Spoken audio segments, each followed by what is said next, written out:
Good morning, everyone, and welcome to, we have a couple of different titles for this training, I hate to say, but it is Ways to Increase Independence, Supported Living. So welcome all. Nice to see some familiar faces out there. I'm Alyssa DeFilippo, Director of Parent Services at Matrix, and I'm happy to welcome you to our second in, we hope, what will be a series of very informative presentations by Michael Pinkerton. So we're very happy to welcome Michael Pinkerton back. As I said, this is the second presentation he has given for us. The first was on cultivating independence, and I see some familiar faces and names on there, so I'm happy that you're back. Michael's been with Integrated Community Services, which serves people with all disabilities in Marin County for about 7 or 8 years now as the Independent Living Services Director. And without further ado, I'm going to give it to Michael. Thanks. Hi, everyone. This presentation is about supported living. So what we're going to cover in the presentation is I'll give a quick summary of my background. I'm going to talk about some landmarks or milestones of becoming independent. I'll discuss the process for receiving supported living services as related to the regional center. I'll give some advice on judging SLS agencies. I wanted to briefly mention IHSS because it's a source of confusion for many people. And then I'll provide descriptions and an assessment of the strengths and weaknesses of various living situations. I am going to include a short discussion of group homes, which are not technically supported living services, but they are a potential community living situation that you would want to consider. And I haven't worked in group homes, but I have worked with people coming out of group homes and managers of group homes. So I have a reasonable understanding of them. Other situations I'll talk about are 24/7 SLS homes where there's always staff present, and then various supported living situations that have lesser amounts and degrees of support. And then we'll have a Q&A. So just a little about me. I studied psychology at Oberlin College and graduated in 1998. Then I got sick with chronic fatigue sort of towards the end of my college career, and I ended up learning about chiropractic and getting interested in alternative medicine, and I came to California and got a degree in chiropractic.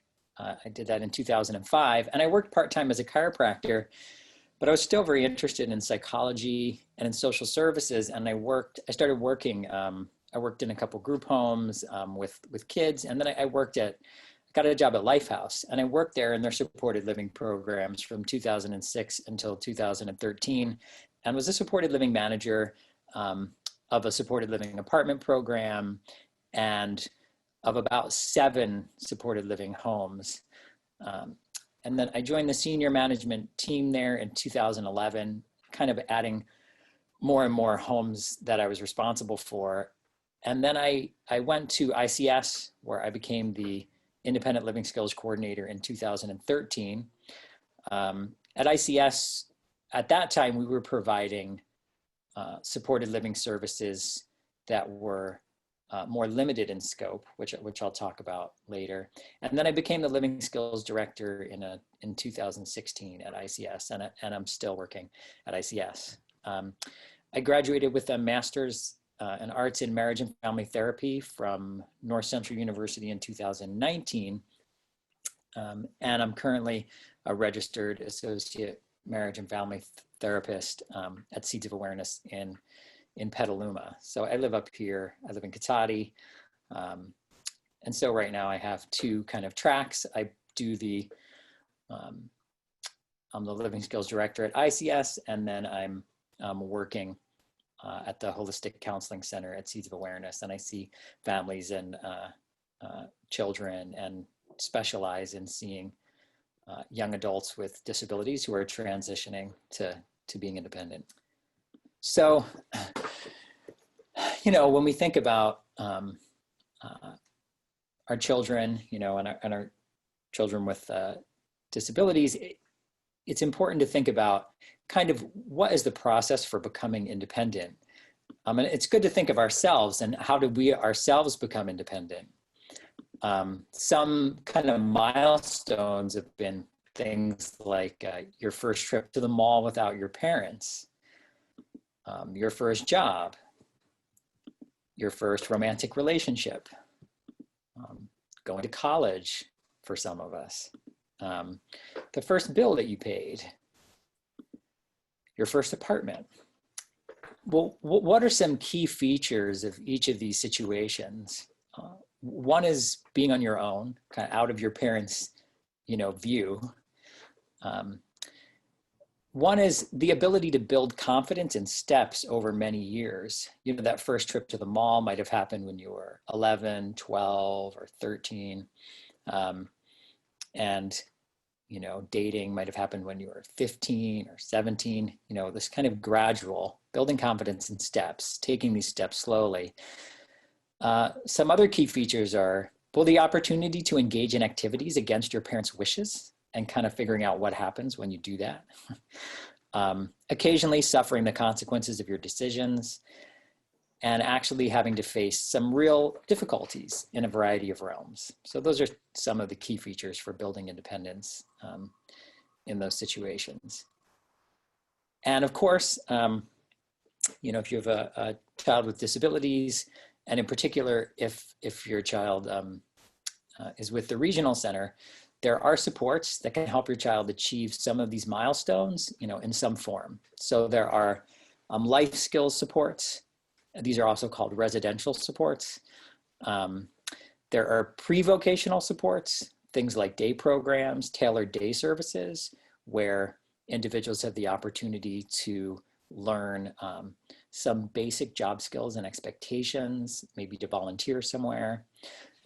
And then there are also vocational supports, things like work training, help finding a job, which we call job development, and job coaching. And there are many organizations that provide these services. ICS is one. We provide all of these services other than specifically day programs. So today I'm going to talk about your kind of the first apartment. So I've worked in supported living services since 2006. So it's getting to be about 15 years. And, I've seen a number of things, but the first thing to talk about is, if you have a child that's 15, 16, 17, and you're beginning to think about this, or older, really, I've seen people move into supported living services from as young as 18 to as old as 60. So, but if as a parent you're thinking about this, the first step is to let your regional center social worker know that you're interested in some programs. And to say that you would like to visit some programs and just kind of open up a dialogue about it. Some social workers will make recommendations to certain programs and provide introductions. In other cases, you can do your own research and say, well, you'd like to visit these programs, they seem well suited. But the important thing is that you let the social worker know as soon as you're interested in the process.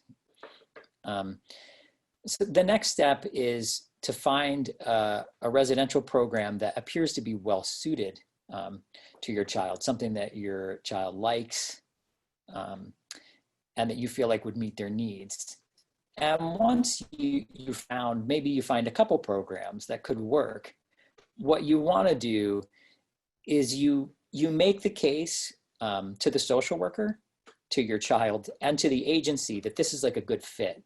Because what you want is you want to get agreement from the social worker, from your child, and from the agency that would provide the services that your child be a good fit for the program. And once you have that, you kind of have that decision. Maybe you have a couple, you have maybe a group home or a supported living situation or a couple different situations, all that you think might work, then you basically have an agreement that when an opening comes up with that agency, so an apartment opens up, a room opens up, that you'll be notified. And then when you're notified, you visit the particular apartment or house, and then you assess the fit and you make the decision. Do you want to take the opening? And the agency may have a couple people applying, so they may want to choose among applicants. But in this way, you're ready if an opening comes to take it. Another way into supported living is if you want to rent like a market rate apartment, or you have an apartment set up or a home set up where your child can live in, with a roommate or alone. And then what you want to do is you want to, through your social worker, you want to reach out to a couple agencies to see if they can come into that home and provide the supported living services, because that's another possibility, another way to go. And if you do that, then it's just a matter of getting set up with the agency and picking a start date for, your child to move and to get support. Just some notes on regional centers from, my time working with families that have dealt with the school system for many years and now are moving into dealing with the regional center. Regional centers are different from the schools. They provide lifelong services to individuals with qualifying disabilities. So they are organized around providing services to those individuals that qualify, right? So if your child qualifies for services, their entire job is to let you know about services, help you get them set up. And so this is different than the schools. The schools are set up to provide schooling to everyone. And, when an IEP is needed, it may be things that they feel like are hard for them to provide, are difficult. They may give a lot of pushback about what needs to be provided. And it can be a contentious relationship trying to get the services you feel like your child needs. But the relationship with the regional center is less contentious. It should be less contentious. And in all my experiences with Golden Gate Regional Center, which is the regional center I've done like 98% of my work with, it's not particularly contentious typically. They're there to provide the services and you don't need to fight as much for them typically.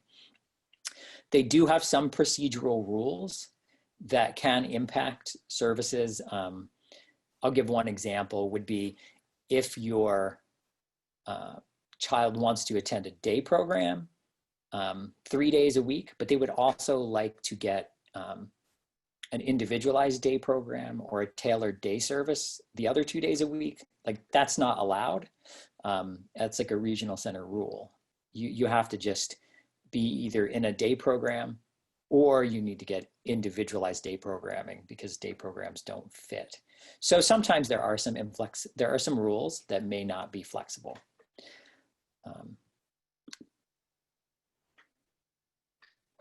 Well, when looking at agencies, I think there are some general principles or ways you can judge an agency. So first off, I think you want to look at the qualities of the agency or organization as a whole. And this would be kind of, from the leadership on down, how the office feels, if you get to talk to the executive director or the director of services. So your feeling for the organization and kind of their mindset impacts your communication, how heard you feel, and the general framework within which services are provided. And so that's important to evaluate. Then there's the qualities of the managers and supervisors. And these are very important, especially on how responsive the agency is and how thoroughly they respond when issues come up. So, if you have an issue with what's going on at the house, typically it's going to be the manager or supervisor that's going to be your first point of contact. So, if you like and respect those managers and they're very responsive, that's going to be very helpful for you for dealing with more significant things that come up that you would like to see changed. Another thing to evaluate is the cleanliness and feel of the homes. Now, this is especially important in a group home because the agency actually owns the home and is responsible for the upkeep of the home.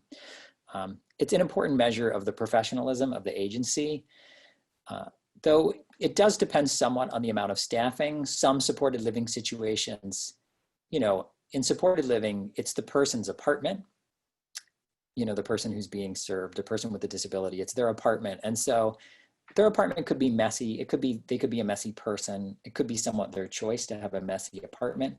And depending on the level of staffing, sometimes staff can have an impact on that and sometimes not. So you do have to know that. But in general, especially group homes, the cleanliness and feel of the homes are important. Secondly, the qualities of the staff at the home. This is most important to your child's life and most critical to service delivery. So I wanted to talk a little bit more about kind of how to judge staff if you come into a group home or a supported living situation, when you get to meet some staff.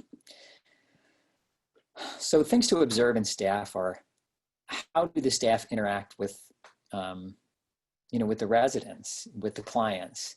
Are they respectful? Are they treating the people they work with as equals in terms of like their interaction style? How do the staff treat you? This is important. Are you able to speak with residents and their families? If you're working with an agency and they only want you to talk to management and they don't really want you to talk individually and separately with residents or their families, that's not a great sign. You want to be able to be hooked up with, one of the people being served and speak with them. You want to be able to talk to the families and ask them what issues they've had, how it's going. You have to look at, our staff on their phones at all? If they're on their phones, for what reason? Sometimes staff have to be on their phones because they're checking in with the supervisor or they're planning something. But usually you do not want to see staff looking at their phones when you visit. I mean, if you're on a visit and a staff is looking at their phone for anything more than a quick glance, this is a sign that that is happening all the time when there's no one there and the clients are not getting the kind of appropriate amount of service. Another thing is, does the home appear to belong to the residents or to the staff? So, in situations, in a group home situation, it is going to have a certain feel to it oftentimes, but really you can see, like, if it feels like, I've seen homes where the posters up were from the staff. So, or where you come into the home and there's something on the TV and it's apparent pretty quickly that this is what the staff is interested in watching. This is not what the clients would be interested in watching on the TV. And the more staffing you have in a situation, the more likely or possible it is that it becomes like it's the staff's home. They set the tone for the home too much. So that's something to look for as well. And then, of course, do the residents participate in independent living activities such as cooking, cleaning, etc., to the best of their abilities? It's great to show up during a mealtime, during chore time, and just observe, like, what's happening. Are they participating? Because it's not a good situation. Sometimes you could have a house that's very clean, everything looks very professional, you think this is great. But if you take a closer look, the staff are doing everything. They're cooking all the meals, they're cleaning the house, they're not really involving the clients in these things that are important for the clients to be learning and doing. So these are some things to observe in the staff. And I've also seen, you can have a great manager and a great agency that you love, but either because of the way they pay or the way they hire, the quality of the staff is just not high enough in terms of service delivery. So it's just an important thing. Now, another factor is the types of staffing setups. So what I mean by that is, how often are staff there? What's the schedule of staffing? And there are just a huge variety of situations that, in supported living in particular, that a social worker may just term supported living. And that's why I get into this so much in this presentation, because all the things that I talk about that are in supported living are just described as supported living, but you have to understand the differences in how things are staffed, because they make a very big difference for how the house feels and kind of the learning process and safety, just as a lot of factors. Okay, so I'm going to talk, so first I'll talk a little about group homes. Again, remember, I was never a group home manager or staff in a group home, so this will be more general. And then I'm going to talk about supported living, and I'm going to talk about 5 different setups. Now, by looking at the supported living situations I've worked in, I've just created these categories. They are not official categories of any kind. So, you have to understand that. But the categories are a 24/7 supported living situation. There's staff there all the time. Situations where you have overnight staff, say from 9 at night to 9 in the morning, something like that. And then you have some hours during the day, but there's some alone time for clients where there's not staff there. Then situations where you have support staff there every day, at some time every day, but not overnight. Then supported living apartment group living situations, which are just kind of a different type of setup. Anyway, I'll explain those later. And then supported living where, the staff comes and meets with the client just once a week maybe, or twice a week, or 3 times a week. So these are the different situations I'm going to discuss. Now, I don't want to confuse things by doing this, but when I talked with Alyssa about this presentation, she said, oh, geez, IHSS, people don't understand what that is. You should talk about that for a minute. So I am going to just take this one slide to talk about IHSS. Our field is full of acronyms. There's just so many, so many abbreviations for things. It can be kind of dizzying. But so if your child wants to move into supported living, one of the things that's going to come up is this service called in-home support services. And this is a county-based service. So like Marin County has its IHSS, Sonoma County has its in-home support services. And it's a county-based services. It's for individuals with Medi-Cal that have trouble caring for themselves for whatever reason. It's all cross disabilities, any type of disabilities, age reasons, all kinds of reasons. But you have to have Medi-Cal. And a social worker from the county comes out and completes an assessment of the person's ability to complete daily tasks, laundry, cleaning, getting medications, grocery shop, everything. And people who enter supported living services are required to get an IHSS assessment. People in group homes do not receive this service as far as I know. I'm not 100% sure on that, but I don't think so. So the important thing to understand about IHSS services is they provide support. They're not instructional services. So this person comes in, they do laundry, they do cleaning, they do cooking, they pick up medications, and they do them fast. And there's no involvement of the client in these activities. Some SLS agencies, if they have a 24/7 staffing situation,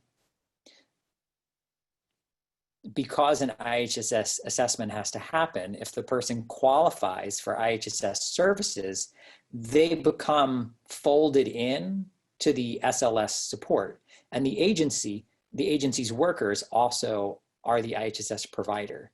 If that happens, it's something you don't even have to worry about.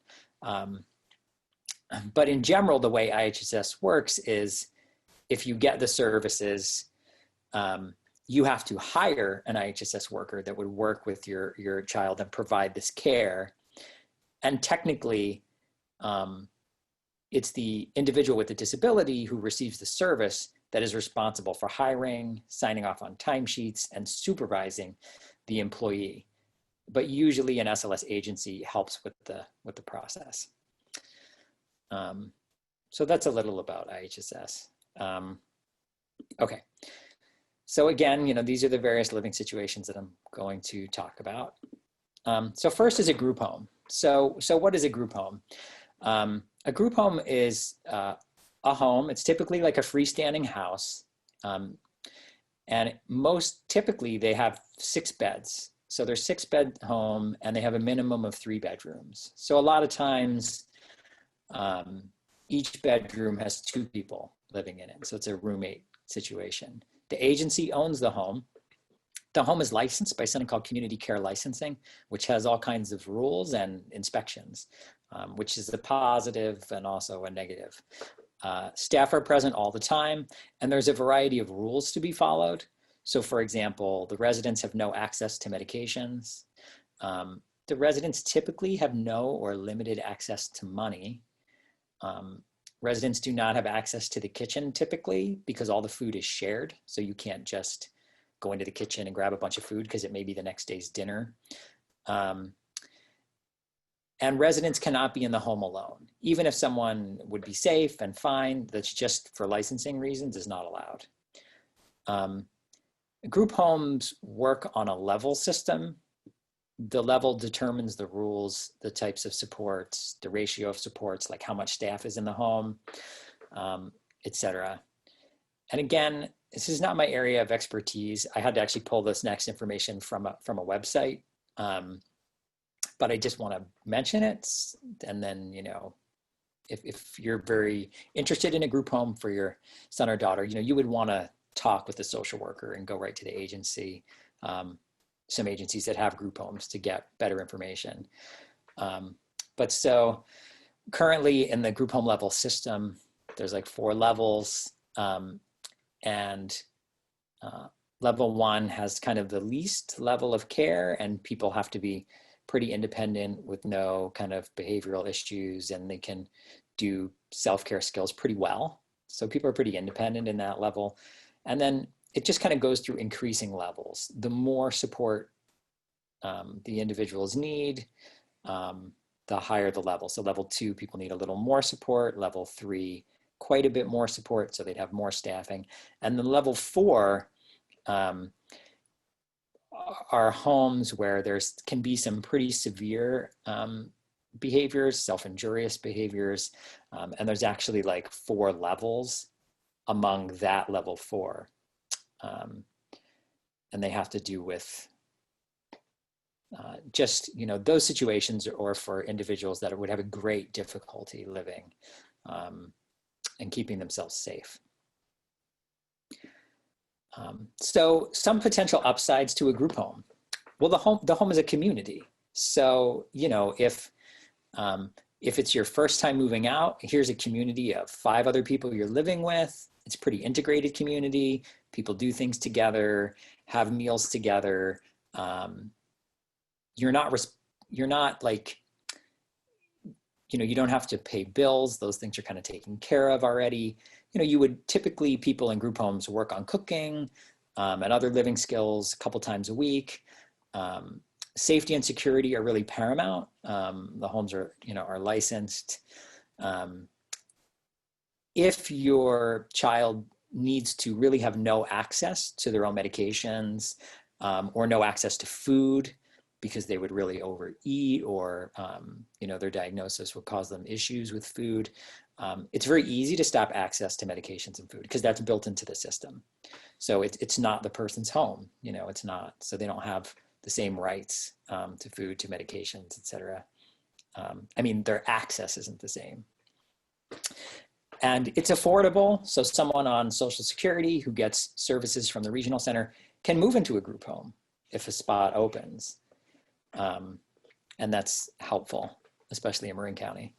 Some downsides are there's no choice over housemates, and there can even be no choice over the roommate.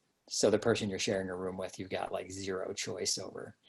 Um, you often must share a small bedroom. I mean, this was the biggest complaint I saw from individuals living in group homes. Now, not every group home is like that. Some group homes do have more bedrooms, but it has to be a pretty big home because group homes typically need to have 6 residents to make it financially. So you're gonna have a kind of a huge home if everyone's gonna have their own bedroom.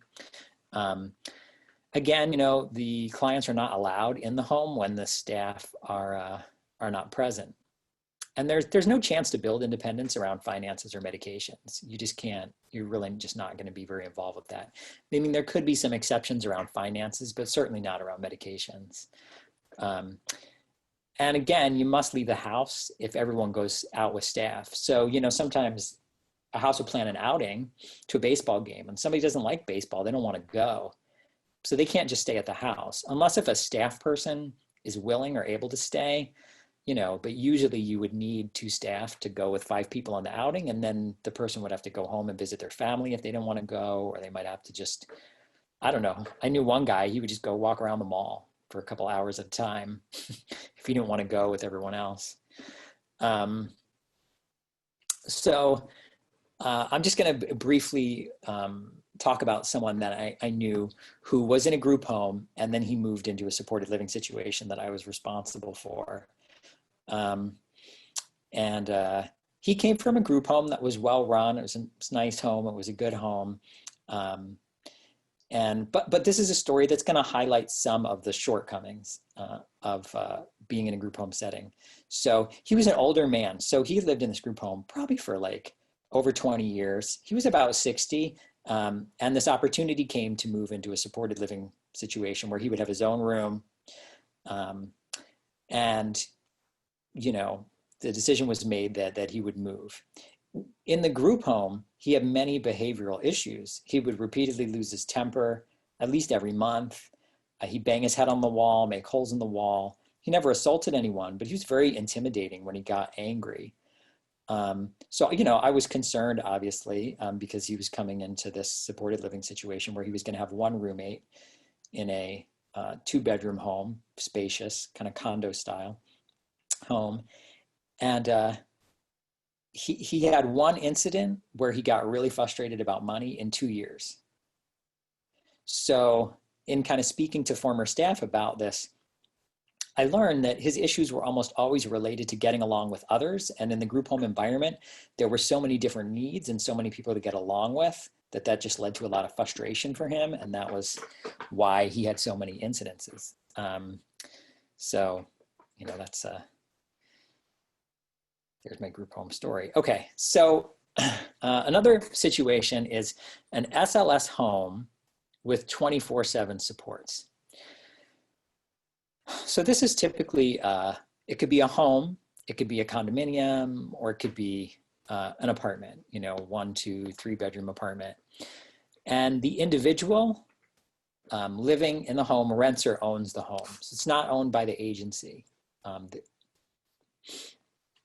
Typically, you have one staff who's present all the time. It's not the same person. The staff change, but there's always like one staff present. So if it's a 3-bedroom home with 3 people, there's be one staff for those 3 people, most typically. The SLS staff rotate, usually in a variation of the following pattern. So it's usually like a swing shift, 3 to 11. Then there might be an overnight, 11 p.m. to 9 a.m. And then there might be someone there that stayed the whole weekend, or the weekend might be split up in some other way. There would typically be, so in a group home, you'd have one manager that's for that group home, that's always there providing oversight. In the supported living home like this, you typically would have one manager for maybe anywhere from 3 to 10 homes. You might have one manager. I mean, it can vary a lot. And there's an individual service plan, and there's an individual service plan at group homes too, but so there's an individual service plan, and that determines the types of services provided, including whether the person can be alone in the house or not. So, there's a lot more flexibility. So the upside to a 24/7 home, some potential upsides are, safety. Again, you always have staff supervising. Now, you want to have more trust in the staff. In the group home setting, there's always there's a manager around much more. So then there's more flexibility. Individuals can have a plan that allows them to be alone in the house. Some people can have access to their medications. Other people can have an agreement where their medication is locked away. You just have flexibility. There can be individualization around meals, routines, and goals. Again, theoretically that can happen. It doesn't always work out that way. You may have choice in your housemates to some degree. It just depends. And individuals pretty much always have their own bedroom. So the potential downsides are that, well, staff are always present, and that can make it difficult for individuals to learn skills and to take responsibility.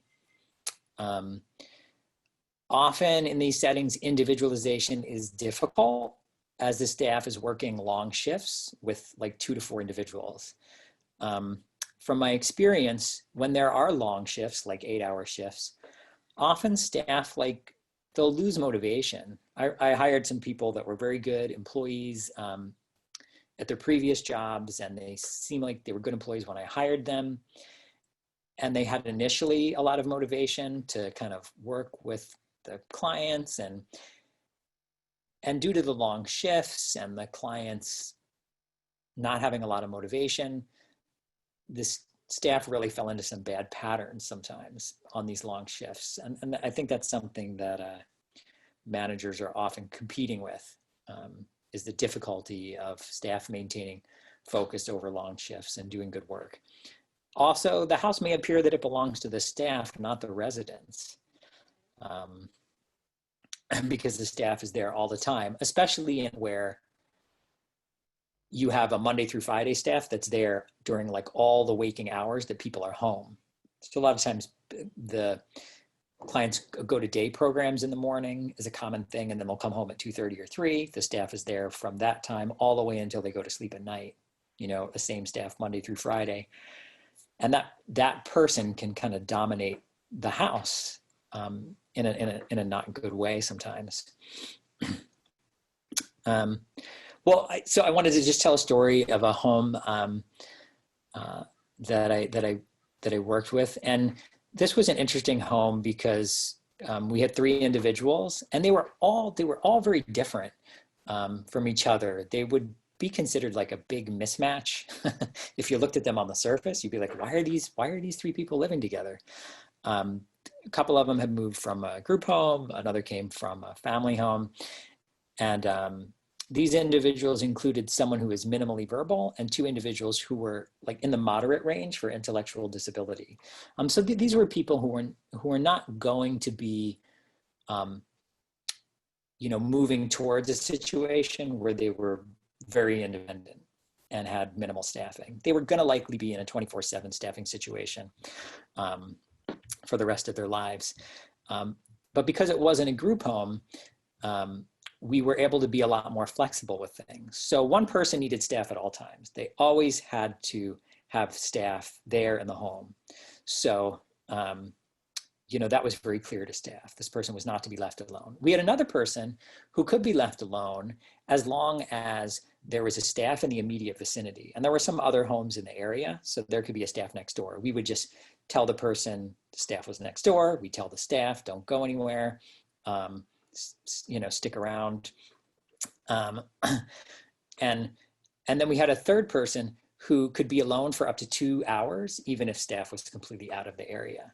So, you can see that's a much more flexible situation. It provides more freedom, because if you don't have that situation and all 3 people need a staff person all the time, if someone has a doctor appointment, it can be very difficult. It's like everyone has to go to the doctor appointment, or the agency has to provide an additional staff person to come, making it hard to organize, et cetera.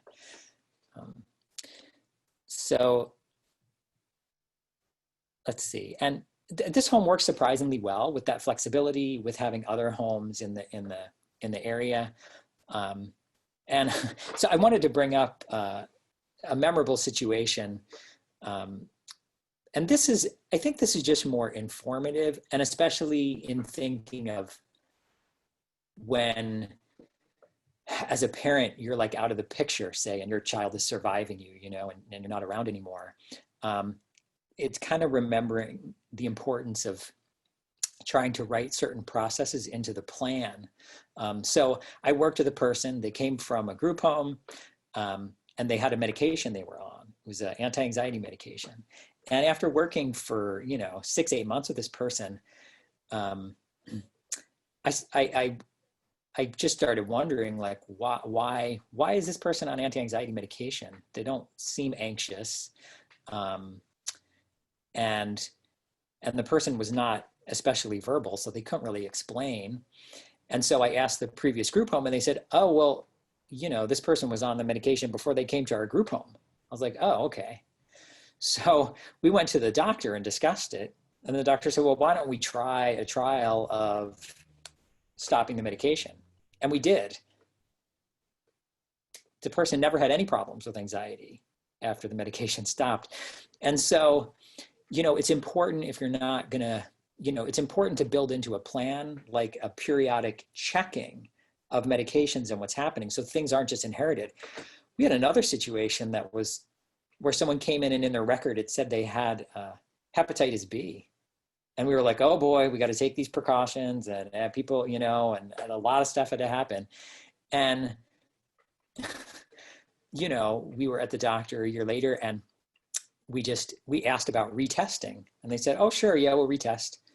And they retested, and they told us, well, not only does this person not have Hep B like actively now, they never had it. They had no antibodies for it.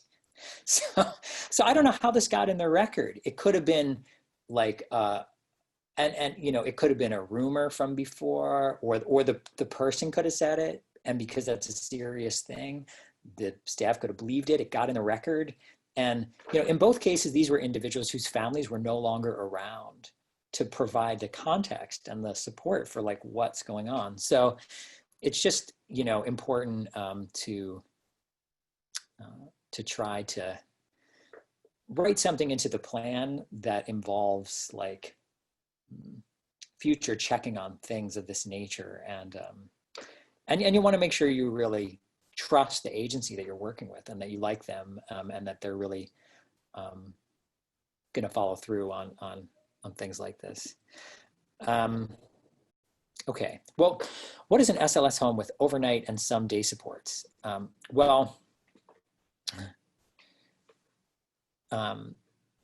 We have,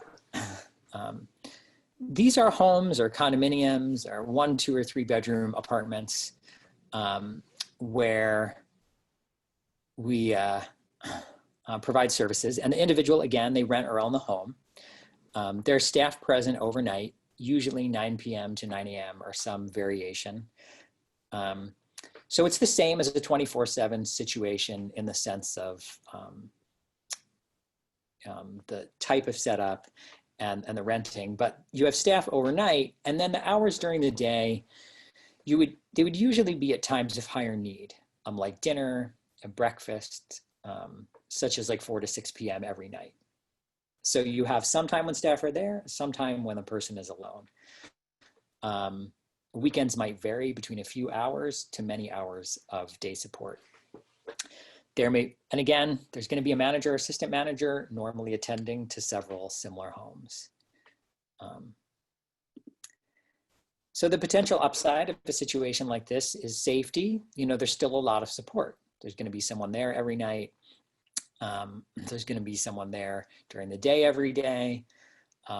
There's flexibility in that there's allowance for time alone. It shows some confidence in the,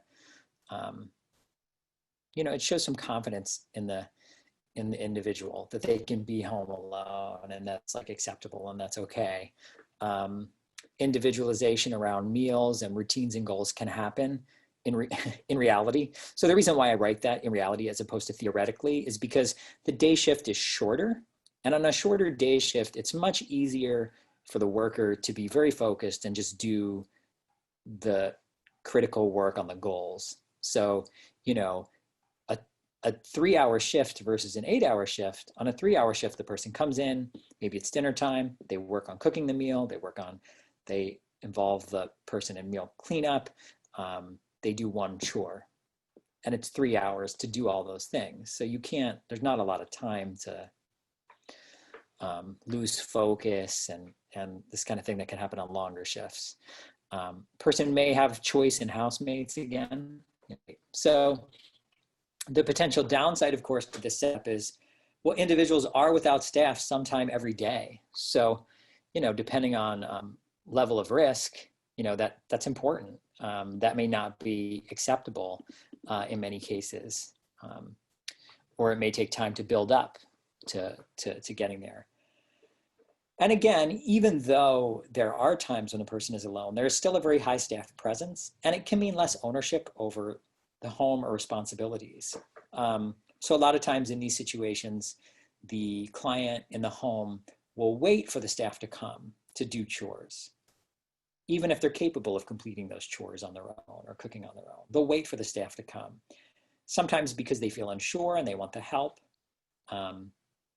but they don't necessarily need to feel unsure anymore because they may have worked on these tasks for a long time. Other times, they have hopes that the staff person will just do the tasks and they won't have to do them. So I had at one time worked at a home with an individual who needed overnight. So this is like a 3-person home, and the person needed an overnight plus daily supports that were fairly extensive. And then there are 2 other individuals in this home that were quite independent. So we were able to provide a worker who worked with the client that needed more supports for about 18 hours like per week. So, so the person that needed more support got more support. But the staff that provided that support was just for the person who needed more support. So the other clients in the home who were more independent, they weren't bothered by the fact that this person was getting more support because that staff person was not sort of checking on them, checking that they had completed tasks, etc. So the person getting more support, these 18 hours a week, got instruction and training for laundry, cleaning routines, and cooking 5 days a week. And the other clients had about 2 meetings per week with other instructors. And so this worked well for everyone. People were happy. Sometimes if one person needs a lot of staff help and other people need less, it can create a situation of resentment if the other staff, you know, the other clients don't like staff being in the house so much, for example. And we had, in this situation, we had overnight supports every night, which provided more safety for everyone. But as the clients get along with each other well, the more capable clients can provide safety for the less capable client in the home. So what I mean here is you can have a situation where you have an overnight person, right? But let's say only one person in the home would really have trouble in an emergency situation. Well, if it's a very stable situation and you have roommates that are trusted that could respond in an emergency, at a certain point, you can talk with the house and say, hey, we'd like to remove the overnight staff, you know, and you make sure that the housemates are going to be there and could deal with an emergency if needed and help the client that would have more difficulties dealing with an emergency. So it's a kind of peer support. In many situations, that kind of peer support can be very helpful and very effective.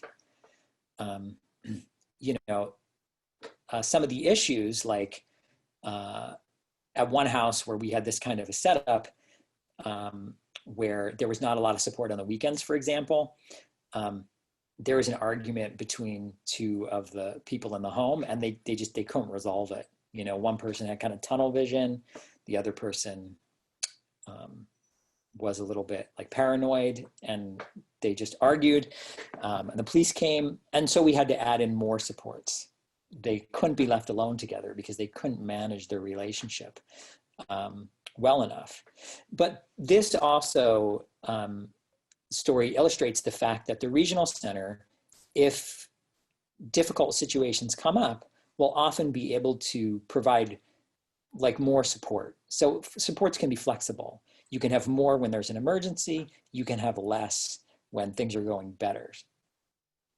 And that kind of flexibility is a great thing about supported living.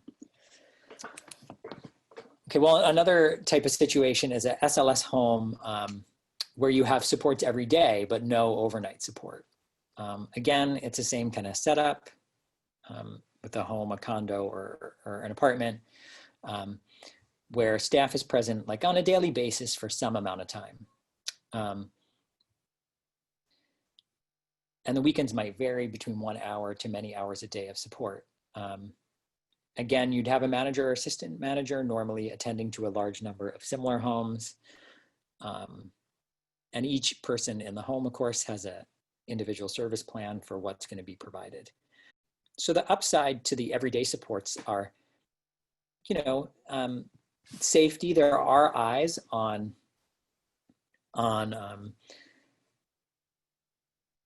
the individual daily. So every day, the person with the disability is seen, which provides an element of safety. There's also an allowance for time alone and for nights alone, and this shows confidence in the individual. It's usually the work, the instructional work with the client is very individualized, so that's great. And you can have support around a key area. Sometimes someone's issues are with the dinner they make and remembering medications. And so you could provide a staff person that's there through dinner and taking medications, 4 to 8 p.m. every night, 5 to 7 p.m. every night. And so that's an upside too. The potential downsides are that individuals are without staff like most of the time, every day and overnight. So that's a lot of time to be without staff. So that can be a safety concern. For example, in that type of situation, an individual could have someone come and spend the night without staff knowledge. So this, in general, you just have increased risk in this kind of situation. Daily staff presence can mean less ownership over homes and responsibilities as well. So there was a home I managed at one point. It was a 3-bedroom home, and actually the parents left the home to their daughter. So they left the home to their daughter, and then the agency I worked for at that time, we provided like roommates for the home. And then each person had their own staff during the days. So each person had their own staff person that would come in and see them. And it was spaced out so that there was someone visiting the house like every day. So in this house, one person had 2 meetings per week for 3 hours. Another person had 3 meetings per week for 2 hours. The third person had 2 meetings per week for 4 hours. We spaced it out so there was someone at the house 7 days a week. Sometimes the woman hung out together. Disagreements were often about storage space or messiness, things like that. And we had house meetings every couple of months or as issues arose. And this situation very much resembled the kind of situation that a lot of us move into, when we are in our early 20s, before we get married, where you live with a couple friends. Except there's a staff person there to provide some support each day. So another situation, and this one is a little bit different. It's called a supported living apartments. It's a group living situation. And what this is there's an apartment complex, right? And what an agency does is sometimes they have an agreement with the complex, or sometimes they'll apply whenever there's openings. And So what ends up happening is in the complex, so maybe it's a 25 unit building, you'll have, say, anywhere from, say, 4 to 10 individuals with disabilities living in the apartments that are served by the agency. So the individuals are renting their own apartments. You know, some are 1 bedroom, some are 2 bedroom typically.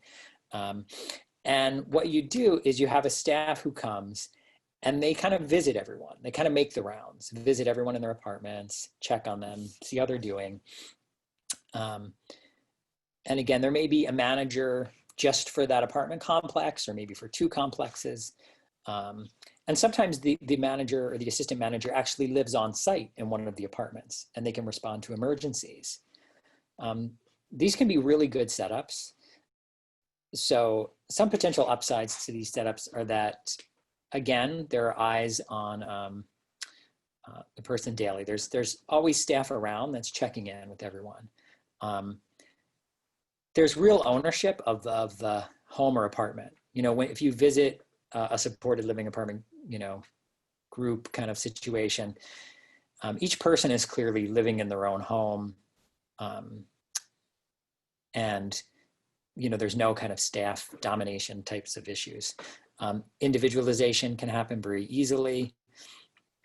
It allows, again, the situation doesn't allow support around key areas like medications, dinners on a daily basis. And another big upside to these situations are there's a community close by. Now, it's not a cohesive community like a group home, which is like a cohesive community of 6 people. But it does mean that, you know, the person is living in an apartment and there's other people around that are getting services from the same agency, you know.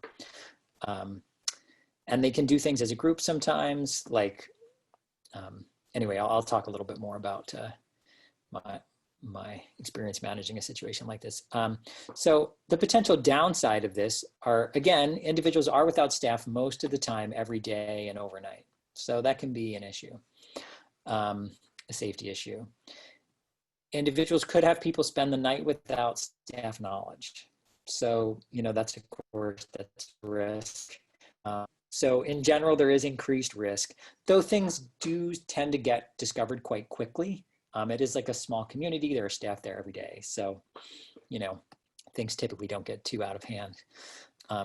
For some years, I worked and managed a supported living program that had anywhere from like 5 apartments to 8 apartments in a complex. This was for older individuals, people who are over 55. And if ever we got like a referral, we would have to apply for a new apartment or get on the wait list. In this situation, we had staffing from 7 to 3. Then we had another staff who came from 3 to 7.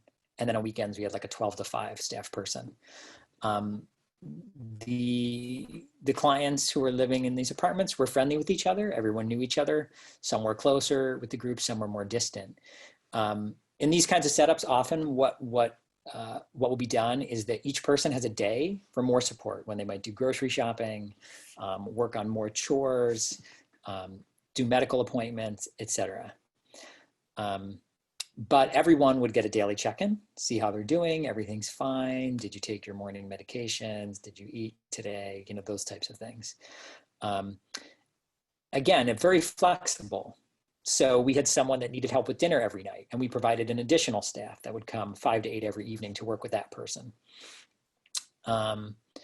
Occasionally, someone would need overnights because these were older individuals. Sometimes somebody broke their hip or broke their leg. They had to go to rehab, then they came back to their apartment. And when they came back, sometimes they needed an overnight staff.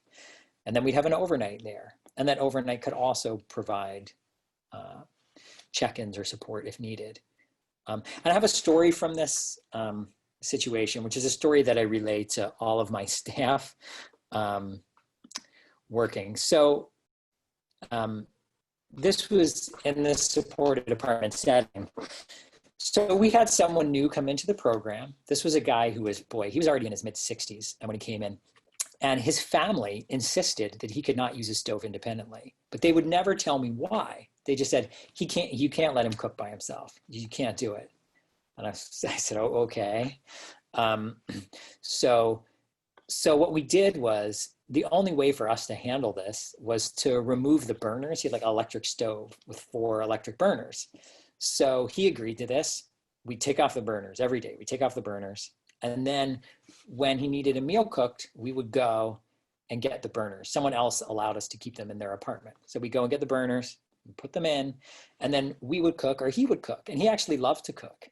And he especially enjoyed making popcorn on the stove. He'd make popcorn. So one time I was working with him. He said he wanted to make popcorn. I said, that's fine. I got the burner. I set it up. He started cooking. Well, then I got a knock on the door. Somebody had a problem. So I said, okay, hey, you okay? You finished cooking? I'm just going to step out for a minute to help. I left.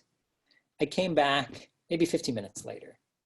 So I come back. He's sitting on the couch. He's eating popcorn. And the pot is kind of next to him on the floor on the carpet.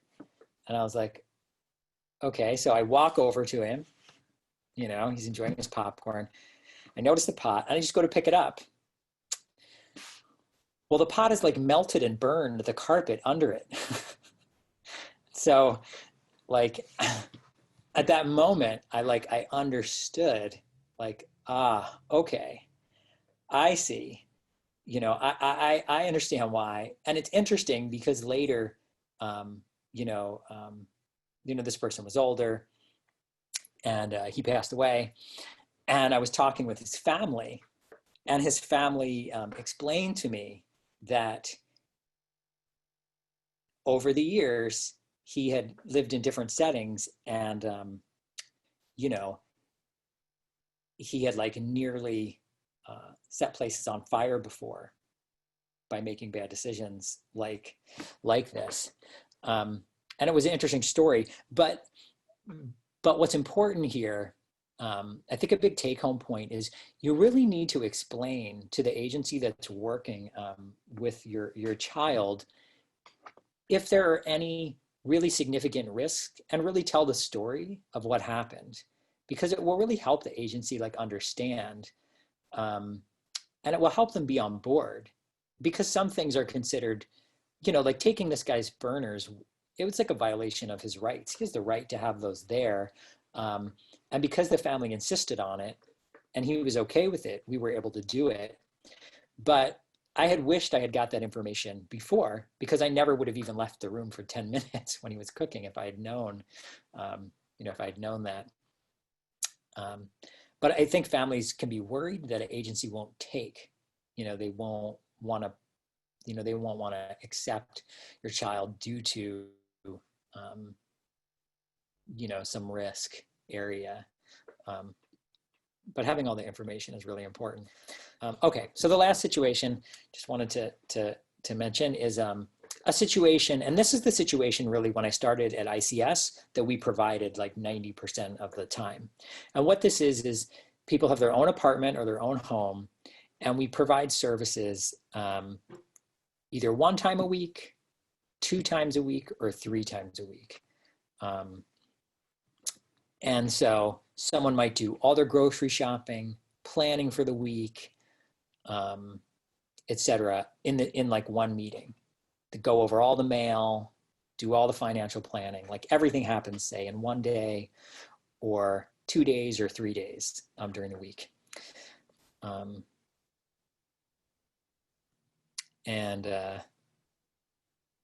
So the staff person has to be like very responsible. And there may be a manager or assistant manager, which is normally attending to many, many people living in this, getting these types of supports.